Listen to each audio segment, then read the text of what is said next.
다른 것에서 격차가 좁혀졌을 거라 생각합니다. 근데 지금처럼 하면 김문수는 절대 못 이겨. 제가 오늘 사무실 오다가 좀 생각을 해봤는데, 오늘 이제 뉴데일리에서 이런 조사 결과가 나왔어요. 난 뭐 이런 거 한두 번 나올 수 있다고 생각합니다. 그리고 이제 동시에 이런 조사도 나왔어요. 뉴시스에서. 그러니까 뭡니까?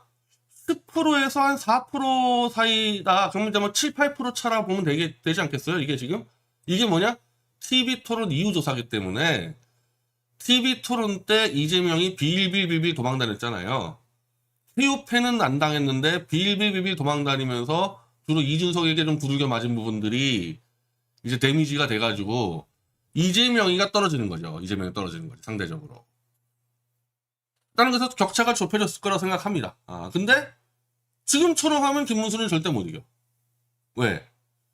박근혜 탄핵이랑 윤석열 탄핵을 그걸 그냥 덮어쓰고 있는 상태에서 어떻게 과반을 넘어서 집권을 합니까? 거기에 대해서 입도 못 열고 있는데, 지난 3년 전에 이재명을 윤석열이 왜 이겼냐고 생각해 보니까, 거기에 만약에 탄핵을 반대했던 김문수나 김진태였으면 과연 이재명을 이겼을까? 이제 내가 다시 생각해봤는데, 물론 아무 말도 안 했을 경우에요. 지금 김문수처럼 박근혜 탄핵이나 윤석열 탄핵에 대해서 아무런 문제제기 안 하고 그냥 마치 우리가 죄인인 것처럼, 탄핵 반대하는 사람들이 죄인인 것처럼 침묵하고 도망다니면은 지난번 대선 때도 이재명과 붙었으면은 졌다. 김진태나 김문수나. 그러면 윤석열은 왜 이겼냐? 탄핵 주범이니까. 윤석열은 박근혜를 조작날조사한 탄핵 주범이잖아요.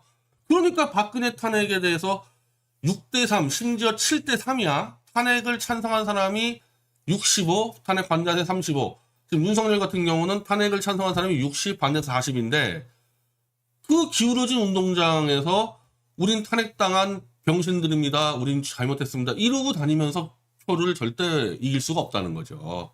그걸 이길 수 있는 유일한 방법은 절차와 증거 조작에 대해서 끊임없이 문제 제기를 했어야 되는 거죠. 제가 한 텀을 더 가보니까 2017년도에 이 탄핵 반대 무효 진영에서 김진태가 나섰는데, 홍준표라는 시대의 양아치, 이제 이 홍준표의 이 실체가 드러나죠. 이제 이재명 밑에서 해먹으려고.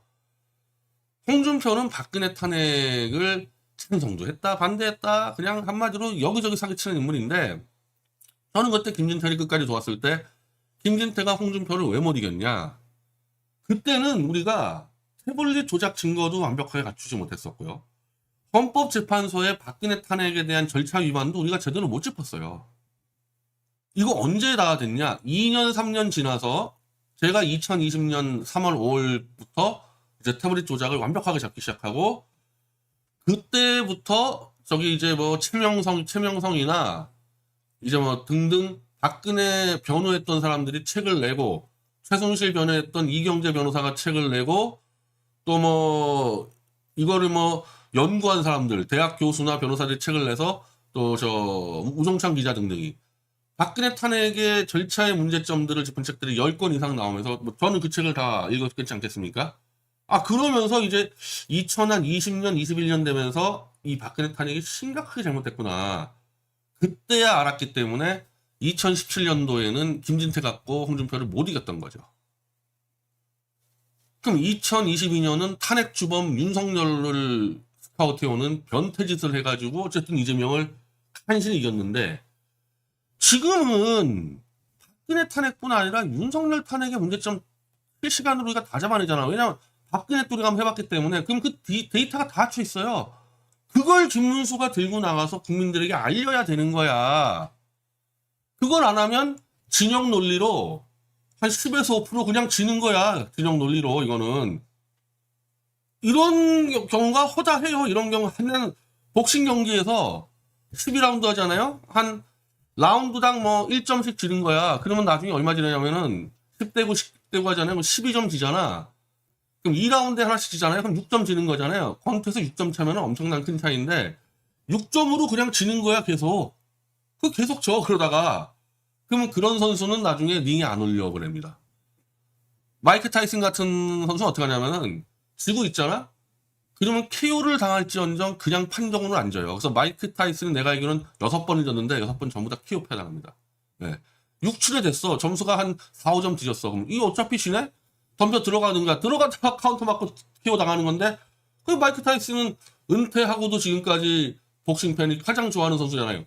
지금 김문수가 뭐 하고 있냐면은 이미 지고 있는데 계속 이도 가는 거야. 그냥 아무것도 안 하고.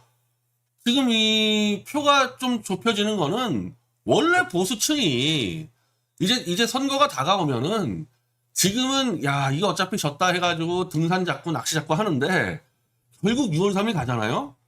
꽤 많은 사람들이 아마 낚시 등산 취소하고 표하러 찍으러 갈 거예요 아마 보수 사람들이. 그래가지고 표 좁혀집니다. 그래서 한 5%뭐 그 안에 좁혀질 수도 있어. 지금부터 김문수가 아무것도 안 하고 집에 들어누워 있어도 그 정도는 좁혀요. 보수의 힘으로. 그럼 본인이 이기려면 뭡니까? 인파이터로 치고 들어가서 이재명을 KO 시켜야 될 거 아니야. 지금 KO 펀치 낸 게 뭐 있냐고 지금 이거.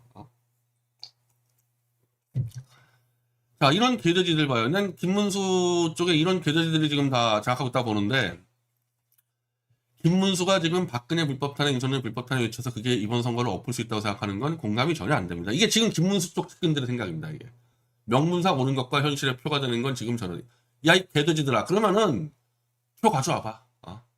박근혜 불법 탄핵, 윤석열 불법 탄핵 얘기 입 닥치고 있는 상태에서 표 얻을 거 뭐 있는데? 뭐 있는데 그러면은 이재명 스스로 깎아먹는 표는 그거 알아서 깎아먹는 표고 김문수만은 내가 못 찍겠다. 오늘 보니까 60%더만. 이준석이랑 김문수랑 비호감도가 60%야. 똑같아. 이재명, 김문수, 이준석 비호감도가 둘 다 셋 다 60%야. 셋 똑같아. 그럼 이기려면은 누구든지 그 비호감을 줄여야 될 거 아니냐고. 그 줄이는데 김문수에 대한 비호감 가장 큰 게 뭡니까? 윤석열 탄핵 반대하고 박근혜 탄핵 반대한 거 아니야, 거기가. 그걸 엎어버리지 않고 무슨 수로 표를 따냐고, 그거를. 더군다나, 지금부터 내가 김문수 뭐 연구하라 그랬어? 다 갖다 준다 그랬잖아, 다 갖다 준다고. 그래서 오늘 제가 다 갖다 줬습니다. 김문수, 이준석, 이재명 3명에다 다 갖다 줬어요. 근데 솔직히 얘기해서, 이거 터지면 김문수가 제일 유리해요, 솔직히. 솔직히 누가 봐도 지금 이 사안은 김문수가 제일 유리해. 근데 김문수가 스스로 침묵하고 있어. 그럼 이 둘은 안 하겠지. 이재명, 이준석이나. 그러면 김문수를 침묵하면 이건 덮여지는 거고. 지는 거지 뭐 지는 거지. 내가 지금 김문수 보고 마이크 잡고 나가서 박근혜 탄핵 무혐의다 그거 외치라고 얘기합니까? SKT에 2,700만이야. 2,500만이 아니라 2,700만 이거 지금 전 세계에서 초유의 사태예요. 지금 SKT가 언론사 지금 막 보도를 막아서 그렇지 이거 지금 초유의 사태인데 이 원흉이 SKT가 박근혜 탄핵시키려고 계약서 위조에서부터 시작됐다는 거거든요. 계약서 위조 내가 다 갖다 줬잖아요. 이거는 아무도 반박을 못해요. 이 계약서 위조에 대해서 이거. 얘들이 반박할 수 있었으면 벌써 저는 이미 감옥에 갔겠지. 오늘 저 스카이데일리 중국 간첩 99명이겠다가 지금 구속영장 청구됐다면서요. 나는 지금 보석 상태야. 보석 상태. 보석 상태에서 SKT가 계약서 위조했다가 지금 수천 번 외치고 있는데 왜 내가 감옥 안 갑니까? 최천이가 지금 돈이 없어서 저 감옥 못 보내요? 계약서 위조가 맞으니까 감옥 못 보내. 그럼 이건 끝난 거잖아요. 그러면 이거를 아니 지금 내일이라도 기자회견해서 계약서 위조가 확인됐다. 근데 SKT 애들은 법원을 매수하고 검찰을 매수해서 이 범죄를 은폐하고 이걸 밝힌 언론인을 탄압하고 그렇게 해서 범죄가 은폐되다 보니까 보안 시스템 무너져가지고 이런 대형 참사 터졌다고 발표했을 때 SKT가 여기서 뭐라 그럴 겁니까? 위조 안 됐다 그럴 거야? 위조 됐는데? 김문수가 하면 돼 내일이라도. 그러면 일단 2,700만 피해자 지금 100만 명 이상의 소송 들어가고 있는데 소송할 것도 없어요. SKT는 다 무너져야 돼요. 개인정보법에 의거해서 SKT 스스로 고객의 정보를 유출, 위조, 도난, 도둑질한 거 아니야? 고객 정보를 지들이 훔쳐가지고 위조해가지고 딴 데다가 팔아먹은 거 아닙니까? 이건 그냥 개인정보법 그냥 위반 확정이기 때문에 이거 끝나는 거예요. 그러면은 SKT한테 필요한 2,700만 표가 어디로 갑니까? 어디로 가요? 이재명이는 국회 청문회 날에 최태원 만나가지고 히덕거리고 있었는데 그것도 같이 까는 거지. 당신 어떻게 야당 대선 후보가 이런 대참사를 일으키는 재벌회장이 국회 청문회도 안 나가는데 둘이서 희덕거리고 있냐. 뭐라 그럴 건데 이재명이가. 이건 정확히 김문수가 가장 하면 좋은 거예요. 근데 안 한다 그러면 도리 없죠. 안 한다 그러면 떨어지는 거지. 다만 난 세 명한테 똑같이 얘기했는데 이런 엄청난 국민적 피해 사태의 원흉을 오늘부터는 아는 거죠. 오늘부터는. 모른다고 얘기하면 안 되는 게 일단 김문수하고 이준석이 저랑 핸드폰으로 연결되어 있는 사이야. 이재명은 연결 안 돼 있는데 이재명 돕는 사람들 저하고 다 연결돼 있어요. 제가 촛불 태극기 옆 해가지고 그쪽으로도 제가 다 뿌립니다. 후보실로 제가 공식으로 공문도 보냈지만 이 두 사람한테는 직접 그리고 이 두 사람 측근들한테는 다 이재명 측근 다 뿌렸어요. 지금 다 읽고 있어. 이거 몰랐다? 그러면 이걸 본 측근이 이재명한테 얘기도 안 했고 이걸 본 측근이 차명진이 김문수한테 얘기도 안 했다? 그러면 이쪽 캠프 전체가 썩어 빠진 거지. 또 이 세 명은 기본적으로 태블릿에 대해서 이해도가 갖춰 있는 사람들이에요. 이 세 명은. 자, 이재명 후보는 지난해 8월 김영철의 장시호 유증기사 관련 청문회 건으로 윤석열과 한동훈이 조작한 장시호 대출 태블릿 대해서 기본적인 지식을 갖추고 있다.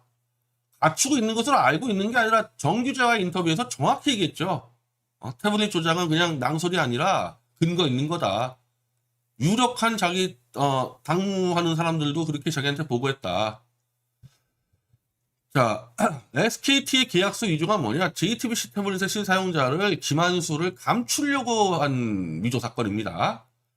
자, 김문수 후보는 저희 태블릿 사용 설명서라는 책을 밑줄 쳐가면서 읽고 저와 방송을 2번을 같이 했어요. 해당 책에 SKT 계약서 위조된 설명이 자세히 나와 있습니다. 김문수 씨 이거 다 줄치고 읽었어요. 이거 계약서 위조대에서. 셋 중에 제일 많이 알아. 셋 중에. 이준석은 제가 사석에서 이 상황을 설명을 했고 계약서 위조 상황을 본인도 충분히 가능하겠다. 그래서 제가 책을 주려고 그랬더니 제가 사보겠다 그래서 안 줬었습니다. 이 세 명은 그냥 아무나 내가 붙잡고 얘기하는 게 아니에요. 이거 이미 알고 있는 사람들입니다. 이렇게 세 명 다 충분히 알고 있는데 국민 과반수가 넘는 2,700만 명의 피해자가 발생한 사건에 대해서 결국 SKT가 박근혜를 탄핵하려고 고객정보를 위조 반복하다가 고객정보 유출 대참사를 일으켰다는 진실조차 국민 앞에서 말하지 못하는 자들이 대통령직에 올라도 되겠습니까? 이 대통령 뽑으면 돼요? 이 세 명 다? 또 무슨 사기를 치려고 대통령 돼서. 그래서 이재명, 김문수, 이준석 세 명한테 제안하는데 6월 3일 대선 전까지 SKT의 계약서 위조를 확정지어 2,700만 피해자에게 SKT는 알아서 보상하라 그래요. 근데 이게 지금 뭐냐면 SKT의 범죄를 판사와 검사들이 은폐했다는 거예요. 이건 정부 책임이잖아요. 조이대든 근데 이게 3년 전부터 시작됐으니까 뭐 조이대는 그때는 내가 아니었다. 그러면 김명수고 그럼 김명수부터 조이대고 이 검찰총장 이놈들은 다고 정부가 피해보상 해야 되는 거야. SKT의 고객정보 조작 범죄를 알면서 지들이 SKT 얻어먹으려고 은폐했다. 법원하고 검찰하고 경찰나. 이걸 어떻게 책임질 겁니까 이걸. 근데 대통령 후보들이 이제 이걸 알았는데 또 은폐를 해. 대통령 후보들이 이런 놈들을 왜 투표합니까? 이런 놈들 왜 대통령 뽑아야 돼? 이런 놈들을. 제가 서신 위에 SKT의 계약서 위조를 한눈에 알아볼 수 있는 PT 자료와 SKT의 범죄를 은폐해준 판사들에 대한 징계 요청서 아마 가관일 겁니다. 이걸 보고 분노하지 않으면 대통령 되면 안 돼요. 이재명, 김문수, 이준석 후보님의 명석한 두뇌와 경험을 볼 때 SKT의 계약서 위조 여부는 한 번에 파악 가능할 거다. 이를 뻔히 알고도 SKT의 금권의 눈치를 본다거나 난 SKT 금권 눈치보다도 박근혜 탄핵이 흔들릴 수 있다는 정략적 목적으로 이게 더 문제거든. 이재명이나 이준석한테는 2,700만 명의 피해자가 걸린 진실을 은폐한다면 본인은 후보님들이 대통령 선출되었든 낙선을 하든 대통령 된 놈은 무조건 퇴진 투쟁, 떨어진 놈은 무조건 정계은퇴 투쟁 들어갑니다. 6월 3일까지 이 세 놈 입 다물고 있잖아요. 대통령 된 놈은 그날부터 퇴진 투쟁이고 떨어진 놈은 정계은퇴 투쟁이에요. 왜? 어차피 이건 법원하고 검찰에서 터져요. 지들이 입 다문다고 이게 덮여있는 게 아니야.